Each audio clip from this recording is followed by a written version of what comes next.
Jason's new business wouldn't exist without family support, my father said, lifting his glass with a proud smile, and that was the moment I realized my college fund was gone. The backyard was strung with warm white lights, the kind my stepmother Linda insists make everything look like a magazine spread. There were folding tables covered in navy blue cloth, a catered barbecue station near the fence, and a banner that read "Congrats Grad" in bold gold letters. My graduation party. My name in the center. My future supposedly just beginning. I stood there holding a paper plate with a slice of sheet cake I hadn't touched, while my older brother Jason clapped my dad on the back like he'd just won something. Maybe he had. Couldn't have done it without Dad believing in me, Jason added, grinning as a few of his friends whistled and raised their drinks. Believing in him.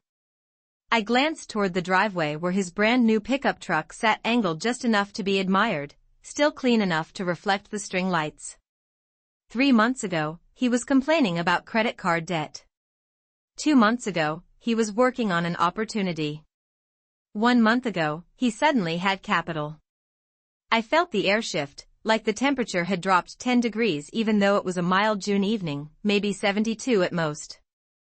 I set my plate down carefully on the edge of the table and tried to slow my breathing. I had checked my college account the day before. I told myself it had to be a banking glitch. The balance read $0. Not low. Not pending. 0. I had refreshed the page 3 times. Logged out. Logged back in. Same number. 0. When I called the bank, the woman on the phone had sounded polite, almost rehearsed.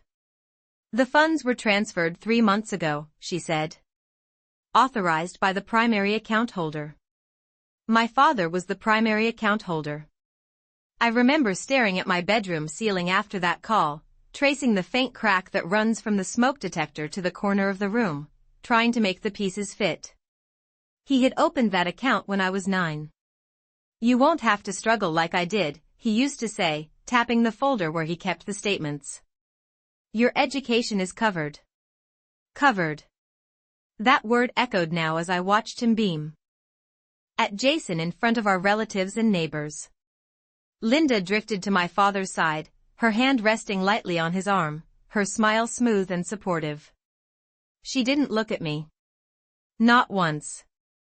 Emily's headed off in the fall too, someone called out from one of the tables. State University, right? My father hesitated just long enough for me to notice. We're still figuring out the details, he replied, taking a sip from his glass. Figuring out the details. I felt something settle inside me then. Not panic. Not even anger. Something quieter. Clearer. I thought about the acceptance letter folded in my desk drawer. About the campus tour where I'd measured the distance from the dorms to the science building in steps, calculating how long it would take me to get to an 8 a.m. class. About the way my guidance counselor had said, you earned this. Earned. Jason laughed at something one of his friends said, the sound loud and careless. My father put an arm around his shoulders. The applause started again, scattered at first, then louder. I joined in. Slowly. Deliberately. I even smiled. If anyone looked closely, they might have seen that it didn't quite reach my eyes. But no one was looking at me. They were looking at Jason. At the truck. At the story of a son launching a business with family support. I felt my phone vibrate in my pocket, a reminder notification I had set for myself, tuition deposit due in 30 days. 30 days. I slid the phone back without checking it. My father caught my eye across the yard and lifted his glass toward me. A gesture that might have meant pride. Or reassurance. Or nothing at all. I lifted my empty hand in return. He thought this was settled. He thought I would adjust. He thought I would understand. What he didn't understand was that the moment he gave my future away in a toast, he gave me something else instead. Clarity. And clarity can be far more powerful than money. The party ended around 10:30 that night. The last of Jason's friends drove off in a burst of laughter and headlights, and the string lights hummed softly as Linda began stacking paper plates into a large black trash bag. I carried a folding chair from the lawn to the garage and lined it up against the wall beside the others, making sure the legs were perfectly even. I have always believed that if I control the small things, the big things do not feel so overwhelming. The air smelled faintly of charcoal and sweet barbecue sauce, but underneath it I could still sense the sharp, metallic taste of realization. My father was inside at the kitchen island, counting envelopes from relatives who had brought graduation cards. I could see him through the sliding glass door, his shoulders relaxed, his expression satisfied. Jason stood beside him scrolling through his phone, probably replying to congratulations about his new venture. I wiped my hands on a dish towel and walked in quietly. "Need any help?" I asked. My voice sounded steady, even to me. "We have got it," Linda answered before my father could speak. She tied off the trash bag with a firm twist and avoided my eyes again. My father finally looked up. "Big night, huh?" he said. I nodded. Yes. It was. There was a moment, just long enough to stretch thin. I wondered if he would bring it up himself. If he would say something about the account. About the transfer. Instead, he tapped one of the envelopes against the counter and smiled. "You should be proud of your brother. Starting a business takes guts." I studied his face, searching for hesitation, for guilt, for even a flicker of doubt. There was nothing. Just certainty. "I am sure it does," I replied. Jason laughed lightly. "It is all about timing," he said. "You have got to move when the opportunity is there." Timing. I thought about the date on the bank statement. March 15th. 3 months ago. Right when I was filling out housing forms and calculating meal plan costs down to the dollar. I excused myself and went upstairs to my room. The banner from the party had been folded and left on my bed. "Congrats, grad." The gold letters caught the light from my desk lamp. I sat down in my chair and opened my laptop again. I logged into the account, even though I already knew what I would see. The balance had not changed. I clicked into the transaction history and stared at the line item, full transfer. Authorized. The word authorized felt almost personal, as if it were accusing me of agreeing to something I had never approved. I opened a new tab and searched tuition deadlines, scholarship extensions, independent student status requirements. The numbers were not small. Tuition alone was over $12,000 per semester. Housing added another $8,000. Books, supplies, fees. The total rose quickly, almost casually, like it had no idea what it was asking of me. I pulled out the folder from my desk drawer where I kept every acceptance letter and award certificate I had earned over the past 4 years. Debate team captain. National Honor Society. Volunteer hours logged and signed. I laid them out across my desk in careful rows. Evidence. Proof that I had done everything right.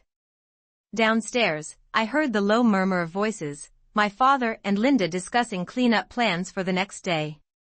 Jason's laughter drifted up the staircase once more. I did not feel like crying. I did not feel like shouting. What I felt was a steady, rising clarity.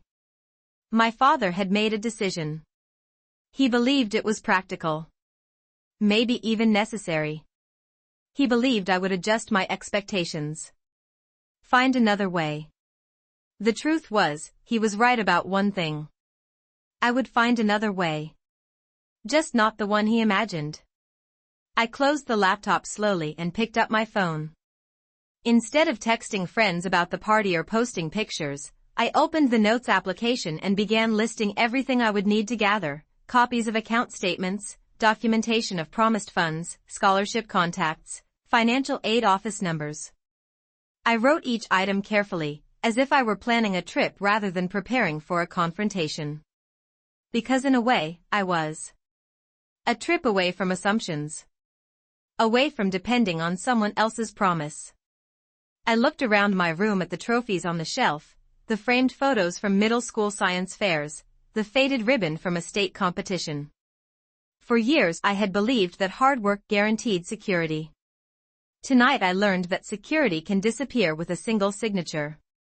But I also learned something else. If someone can sign money away without asking me, I can sign myself into a future without asking them. The next morning the house felt smaller than it had the day before.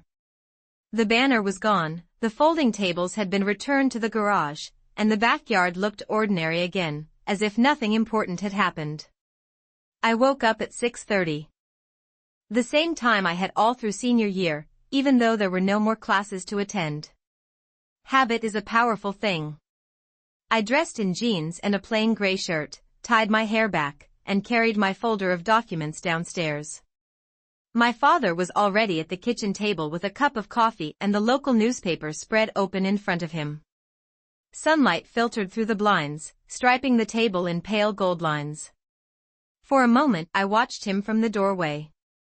He looked calm. Comfortable. Certain. "Morning," he said without looking up. "Morning," I answered, taking the seat across from him. I placed the folder on the table between us but did not open it yet. He folded the newspaper carefully and set it aside. "Big plans today?" he asked. The question sounded casual, but there was an edge to it, as if he already suspected something had shifted. "I need to talk to you about the account," I said. I kept my voice even. Not sharp. Not emotional. Just clear. He leaned back slightly. "What about it?" I held his gaze. "The college fund. The one you opened when I was 9. It was transferred in March." He did not look surprised. He did not look ashamed.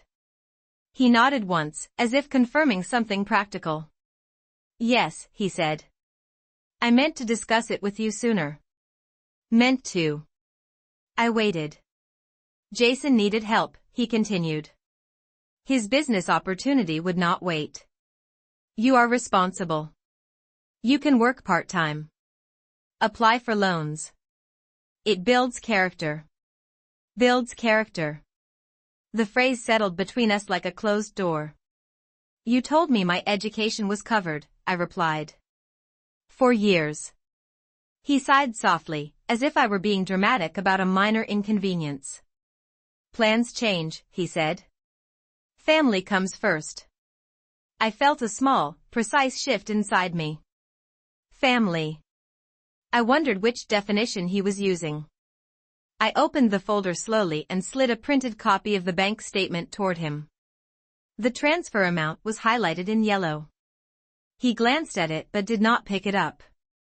"You authorized the full balance," I said. "Without telling me." "It was my account," he answered. "Legally." The word legally hung in the air. I nodded. "Legally," I repeated. I had expected anger to rise in me, something loud and uncontrollable. Instead, I felt steady. Almost detached. "Did you consider how I would pay tuition?" I asked. He gave a small shrug. "You are smart. Scholarships. Financial aid. You will figure it out." Figure it out. The same words he had used when I struggled with algebra in 8th grade. The same tone. As if every obstacle were a test of my resilience rather than a consequence of his choice. Linda walked into the kitchen then, her heels clicking softly against the tile floor. She paused when she saw us sitting across from each other. "Everything all right?" she asked. "We are just talking," my father said quickly. She offered a tight smile and poured herself coffee without asking any questions. I closed the folder and rested my hands on top of it. "I am going to figure it out," I said. My voice did not waver. "But I need you to understand something. That money was not a gift to Jason.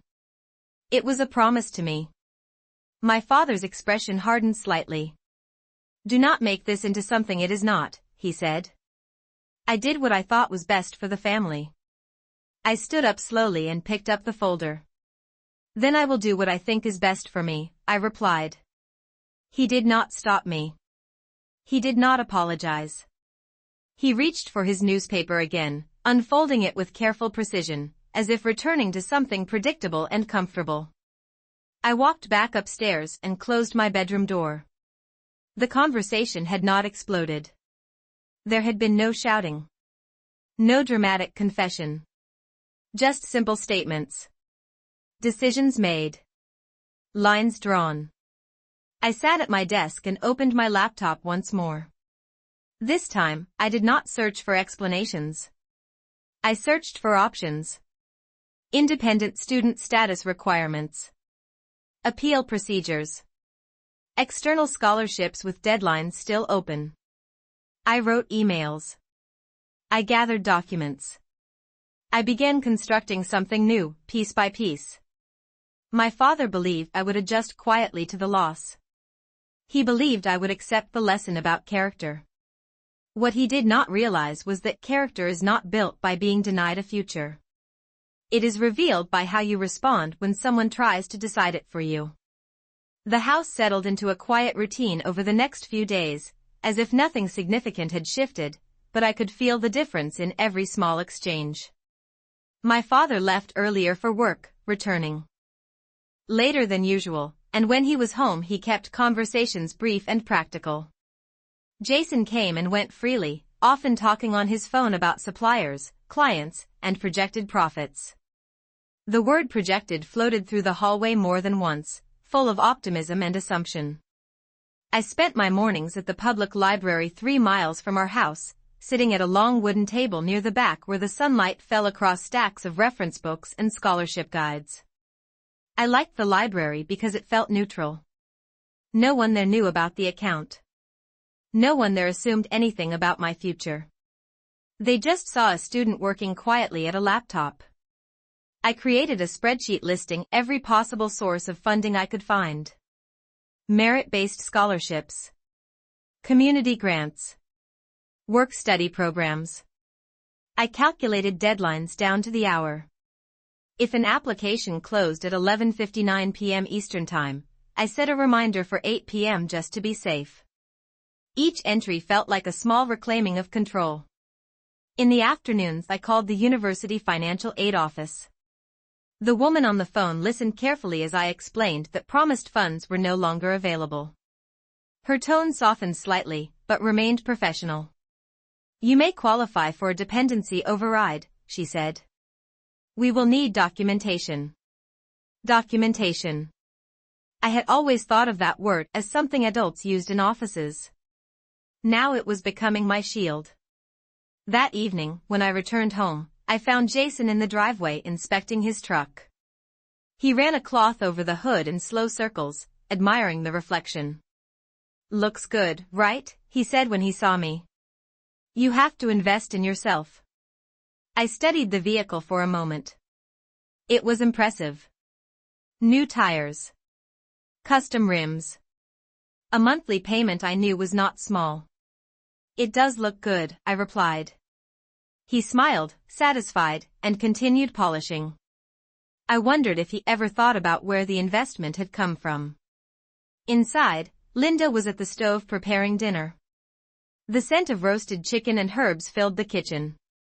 Your father said you two talked, she said lightly, not turning around. Yes, I answered. She stirred the pan and added, he just wants what is best for everyone. I set my backpack down on a chair. So do I said. She did not respond. At dinner, the conversation revolved around Jason's business. Plans. Expansion possibilities. Marketing strategies. My father nodded frequently, offering advice and encouragement. I listened quietly, absorbing every detail. I noticed how easily support flowed in one direction. After we cleared the plates, I returned to my room and scanned copies of every statement and email I had gathered. I organized them into labeled folders on my computer: account history, promised funds, Tuition costs. Communication log. The structure felt calming. Order against uncertainty. Before going to bed, I opened my notebook and wrote a single sentence at the top of a fresh page: Financial Independence Appeal. Beneath it, I began outlining the facts in chronological order. Not emotional interpretations. Not accusations. Just dates. Amounts. Conversations. I paused for a moment and thought about the kitchen table that morning, about my father unfolding his newspaper with steady hands. He believed this would pass. That I would adjust quietly, perhaps take out loans without question. He did not see the shift that had already occurred. I was no longer asking how to recover what was gone.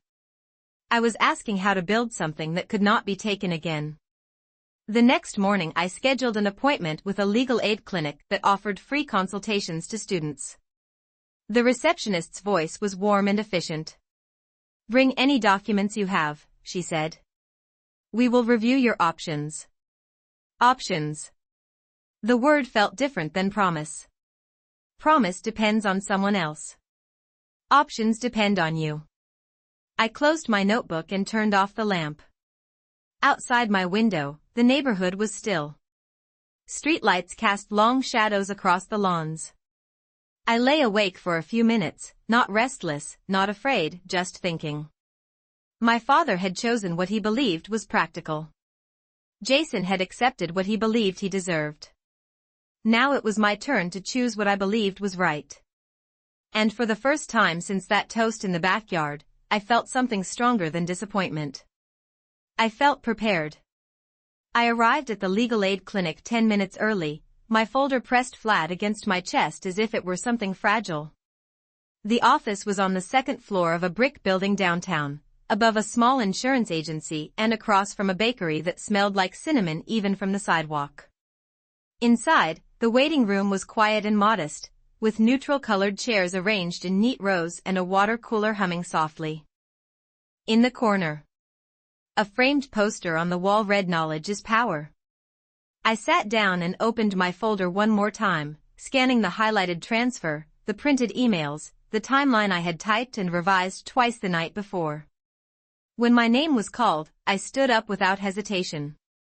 The attorney assigned to me was a woman in her early 40s named Karen Mitchell. She wore a navy blazer and had the kind of calm expression that made you feel seen without being judged. "Tell me what happened," she said, folding her hands on the desk. I explained everything in chronological order. The account opened when I was 9. The repeated assurances that my education was covered. The full transfer authorized in March. The conversation at the kitchen table. I did not dramatize. I did not accuse. I stated facts. Dates. Words used. Karen listened carefully, occasionally jotting down notes. When I finished, she leaned back slightly. "Legally, if your father was the sole owner of the account, he had the authority to transfer the funds," she said. I nodded. I had expected that. However, she continued, if there was a documented pattern of intent or written communication suggesting the money was held in trust for your benefit, there may be grounds to argue misrepresentation. Misrepresentation. The word felt precise. Not emotional. Not loud. Just accurate. I slid forward a printed email from 3 years ago where my father had written, "Your tuition is handled. Do not worry about it." Karen read it carefully. "This helps," she said. "It does not guarantee success, but it establishes expectation." Expectation. I had lived inside that word for nearly a decade. We discussed options. A formal demand letter requesting repayment. A structured agreement. The possibility of mediation. None of it promised immediate results, but all of it shifted the balance slightly. I left the office with a list of next steps and a clearer understanding of my position. On the bus ride home, I stared out the window as the city blocks passed in steady rhythm. For the first time, I did not feel like a daughter asking for fairness. I felt like an individual protecting her own future. When I walked into the house, my father was in the living room reviewing paperwork. He glanced up briefly. "Where have you been?" he asked. "Downtown," I replied, setting my bag down. Carefully. He studied me for a second, as if trying to measure something he could not quite define. "Still chasing scholarships?" he said. I held his gaze. "And exploring other options." He nodded once, distracted, and returned to his documents. I noticed that he did not ask what those options were. That night, I drafted a formal letter under Karen's guidance. It was direct but respectful. It referenced the account, the prior assurances, and a request for structured repayment over time. I printed it on plain white paper and read it aloud softly to myself to ensure every word was steady and clear. There was no anger in it. No accusation. Just clarity. I placed the letter in an envelope and set it on my desk. Down the hall, I could hear Jason talking about projected revenue for the next quarter, his voice confident and certain. I wondered if he realized how fragile certainty can be. I turned off my desk lamp and looked at the envelope one more time. My father believed he had made a practical choice. Jason believed he had been supported.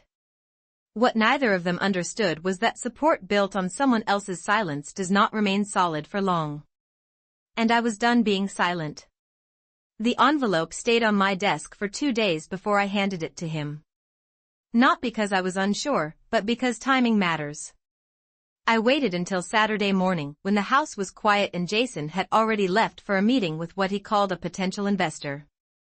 My father was at the kitchen counter reviewing bills, a calculator beside him, the steady tap of its buttons marking the rhythm of the room. I walked in without rushing and placed the sealed envelope beside his coffee mug. "What is this?" he asked, glancing at my handwriting on the front. "A formal request," I said. He frowned slightly but opened it anyway. I watched his eyes move across the page, slowing as he reached the middle, tightening as he reached the end. The room felt smaller, as if the walls had leaned in to listen. When he finished, he folded the letter once, then again, too precisely. "You went to a lawyer," he said. It was not a question. "I sought advice," I replied. My voice was steady. I needed to understand my options. He exhaled sharply through his nose. "This is unnecessary." I did not respond immediately. I let the silence sit between us. "You promised those funds were for my education," I said finally. "This letter simply outlines a repayment structure. It gives clarity." He placed the folded paper on the counter as if it were heavier than it looked. "You are making this adversarial," he said. "It does not have to be." I met his gaze. It became adversarial when the decision was made without me. He looked away first. Not dramatically. Just enough to signal discomfort. Linda entered the kitchen at that moment, her expression alert the second she sensed tension. "What is going on?" she asked softly. My father handed her the letter without speaking. She read it more quickly than he had, her lips pressing into a thin line by the final paragraph. "Emily," she said carefully, "surely we can resolve this as a family." "That is the goal," I answered. "Resolution." The word sounded calm, almost gentle, but I meant every syllable. My father leaned against the counter and crossed his arms. "You are asking for tens of thousands of dollars," he said. "I am asking for what was designated for my tuition," I replied. "Over time. Structured. Documented." He studied me in a way he had not before, as if he were realizing something had shifted permanently. "You have changed," he said quietly. I thought about that for a moment. "I have become informed," I answered. The difference mattered. He did not raise his voice. He did not tear the letter. Instead, he asked, "What happens if I refuse?" The question was direct. So was my response. "Then I proceed with formal mediation." And the University Financial Aid Office will receive documentation explaining the circumstances. I did not threaten. I did not dramatize. I stated facts. He rubbed his forehead slowly, as if calculating outcomes. This could damage relationships, he said. The relationship changed when the account was emptied, I replied. Linda set the letter back on the counter. We need time, she said. I nodded once. You have 2 weeks before the tuition deposit deadline. I picked up my backpack from the chair. I will be at the library. I left the house without slamming the door. Outside, the air was warm, the sky clear, the neighborhood quiet. I walked the mile to the bus stop instead of asking for a ride. With each step, I felt lighter. Not because the situation was resolved, but because it was finally defined. My father believed this was about money. Jason likely believed it was about ambition. But for me, it had become about accountability. And accountability does not require anger. It requires documentation, deadlines, and the willingness to follow through. As the bus pulled up, I glanced back at the house once. It looked the same as it always had. White siding. Blue shutters. A driveway where a new truck reflected the sun. From the outside, nothing appeared different. Inside, however, a boundary had been drawn. And I had drawn it. The 2 weeks moved slowly but with purpose.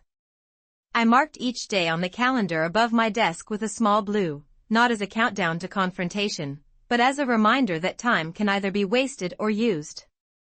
I chose to use it. I finalized 3 major scholarship applications, each one requiring essays about perseverance, leadership, and long-term goals. I did not exaggerate. I did not invent hardship. I simply described what had happened in clear, measured language. I wrote about responsibility. About adapting when plans change. About building stability without resentment. When I submitted the final application at 11:43 p.m. on a Tuesday night, I felt something shift inside me again. Not relief. Momentum. At home, the atmosphere was restrained. My father did not mention the letter again, but I noticed he was quieter during dinner, more reflective. Jason, on the other hand, seemed energized. He talked about expansion, about leasing a small warehouse space just outside town, about projected quarterly revenue as if it were already secured. I listened without comment. Once, he looked at me and said, "You should be happy for me." I held his gaze. "I hope your business succeeds," I replied. It was the truth. His success and my accountability request were not opposites. They simply existed on different tracks.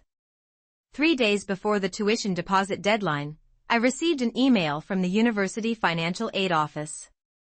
Subject line, Scholarship Award Update. I opened it slowly, careful not to let anticipation override clarity. The message informed me that I had been granted a competitive merit scholarship covering 60% of my annual tuition. I read the sentence twice to ensure I understood it correctly. 60%. The number did not erase the remaining balance, but it changed the equation significantly. I printed the award letter and placed it neatly into my folder. That evening, my father knocked on my bedroom door for the first time in days. He stood in the doorway, hands in his pockets, posture less rigid than before. "Can we talk?" he asked. I nodded and gestured to the chair near my desk.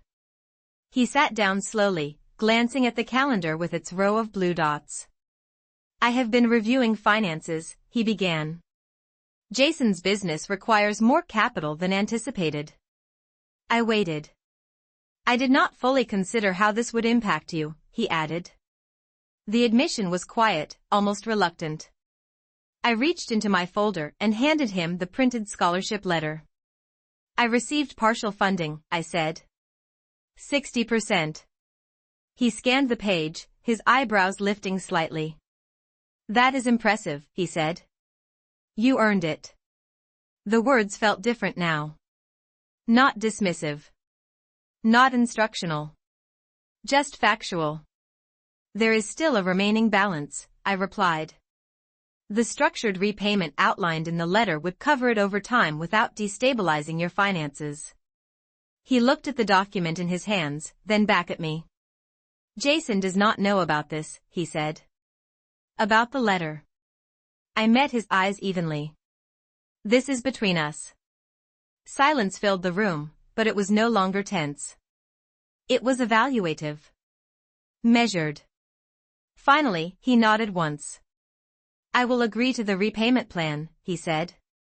In writing. I felt my shoulders relax slightly, though I did not smile. Thank you, I replied. It was not gratitude for the money. It was acknowledgement of accountability. After he left, I sat at my desk and looked at the calendar again. The blue dots marked effort. Preparation. Follow through. My father had believed that character is built through struggle imposed by others. I had learned something different. Character is built when you respond to imposed struggle with structure, clarity, and unwavering follow-through. The tuition deadline was in 72 hours. For the first time since the backyard toast, I was not reacting. I was directing. The repayment agreement was signed 2 days before the tuition deadline. My father reviewed the drafted document one final time at the kitchen table, reading each clause carefully, his finger tracing the lines as if precision alone could soften what had already happened. The plan outlined fixed monthly payments beginning in 30 days, automated transfers scheduled for the first of each month, documented and transparent. When he finished, he reached for a pen without speaking. The sound of his signature moving across the paper was steady. Controlled. He slid the document back toward me. I will honor this, he said. I nodded once. I know. There was no celebration. No apology ceremony. Just acknowledgement. Linda stood near the sink, drying a dish that had already been dry, her movements slower than usual. Jason was not home. I wondered briefly how he would react when he learned about the agreement, but I did not dwell on it. This was never about humiliating him. It was about correcting a decision. After the papers were signed, I returned to my room and submitted the tuition deposit online. The confirmation screen appeared within seconds, displaying the remaining balance covered by the scholarship and the scheduled payment arrangement noted in my records. I printed the confirmation and placed it in my folder alongside everything else. Documentation had become habit. That evening, Jason came home in an unusually quiet mood. He set his keys on the counter and glanced between my father and me as if sensing something unspoken. Everything good? He asked casually. We finalized some financial matters, my father replied. Jason's expression shifted slightly. About what? He asked. I met his eyes calmly. About the tuition funds. He looked confused for a moment, then defensive. I thought that was settled, he said. It is, I answered. In writing. My father cleared his throat. We structured a repayment plan, he said evenly. Jason's jaw tightened just enough to notice. That money is already invested, he said. Business does not work like that. Then your projections will need to adjust, my father replied. The tone was not confrontational. It was factual. Jason looked at me as if expecting anger or accusation. I offered neither. Your success should not depend on my silence, I said quietly. He did not respond immediately. For the first time, he seemed uncertain. Not about his business, but about the dynamic he had assumed would remain unchanged. The conversation ended without escalation. Later that night, I sat at my desk with the window open, letting the summer air move softly through the room. I thought about the sequence of events. The toast. The bank statement. The letter. The signed agreement. None of it had required shouting. None of it required resentment. It required clarity, documentation, and consistency. My father knocked lightly on my door before going to bed. "You handled this maturely," he said. I looked up from my notebook. "So did you," I replied. The words were simple, but they marked something important. Accountability had been accepted. Boundaries had been drawn. The next morning, I received another email from the university confirming my housing assignment. A dorm room on the 3rd floor, a view overlooking the quad, move-in scheduled for late August. I read the message slowly, allowing the reality to settle in. My future was no longer hypothetical. It was scheduled. As I closed my laptop, I understood something clearly. When support is withdrawn, you can either collapse into resentment or construct a new foundation. I had chosen construction. And for the first time in weeks, the house felt less like a battleground and more like a place I was preparing to leave on my own terms. Move-in day arrived with clear skies and a temperature just under 80 degrees, the kind of late August morning that feels like a quiet beginning rather than an ending. My father loaded the last box into the trunk of his sedan without speaking, his movements efficient and measured. Jason stood near the garage door with his hands in his pockets, watching in silence. The repayment agreement had already processed its first scheduled transfer the week before. A notification from my bank confirmed the deposit at exactly 9 a.m. on the 1st of the month. Structured. Documented. Real. I had not mentioned it. I did not need to. We drove the 42 miles to campus in near silence, the highway stretching ahead in long, steady lines. I watched the mile markers pass one by one and thought about how different this drive felt compared to the uncertainty that followed the backyard toast months earlier. At that time, everything had felt fragile. Now it felt deliberate. When we arrived at the university, volunteers in bright shirts directed cars toward unloading zones. Students carried mini refrigerators and duffel bags across the sidewalks. Parents adjusted bed frames and taped posters to dorm walls. It looked like organized chaos, but underneath it was something simple. Transition. My father carried one of the heavier boxes up 3 flights of stairs without complaint. Inside the dorm room, sunlight poured in through a wide window overlooking the quad. The space was modest. 2 twin beds. 2 desks. A shared closet. It was not extravagant. It did not need to be. "This is a good start," my father said quietly, setting the box down beside my desk. I nodded. "It is." Jason leaned against the doorframe, taking in the room. "You made it work," he said. There was no sarcasm in his voice this time. Just acknowledgement. I folded a set of sheets carefully and placed them on the mattress. "I did not make it work alone," I replied, glancing briefly at my father. He held my gaze for a moment longer than usual. Something unspoken passed between us.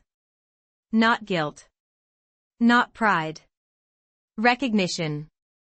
After we finished unloading, we stood in the hallway with other families saying their quiet goodbyes. My father hesitated before speaking. "I was wrong not to consult you," he said finally. The words were simple, unadorned. I thought I was making a practical decision. I did not consider the message it sent. I studied his face. The lines around his eyes looked deeper than I remembered. "What mattered was not the money," I said. "It was the choice being made without me." He nodded slowly. "I see that now." Jason shifted his weight and added, "I should have asked questions too." I met his eyes.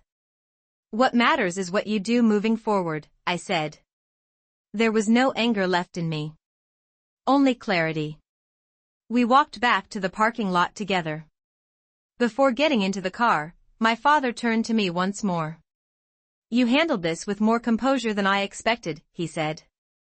I smiled faintly. "You taught me to document everything," I replied. For the first time in months, he laughed softly. When their car pulled away, I stood on the sidewalk and watched until it disappeared beyond the curve of the road. The campus felt larger without them beside me, but not overwhelming. Just expansive. I returned to my dorm room and sat at my new desk, running my hand across its smooth surface. The scholarship award letter lay inside my folder in the top drawer. The signed repayment agreement was stored digitally and in print. Every step that had once felt uncertain was now anchored by action. I opened my laptop and reviewed my class schedule. Introduction to Economics at 8 a.m. Calculus at 10. Writing seminar in the afternoon. Each line represented more than coursework. It represented agency. My father had believed that giving the funds to Jason was an investment in one future over another. What he did not anticipate was that forcing me to confront that decision would sharpen mine. I did not lose my future. I defined it. And that made all the difference.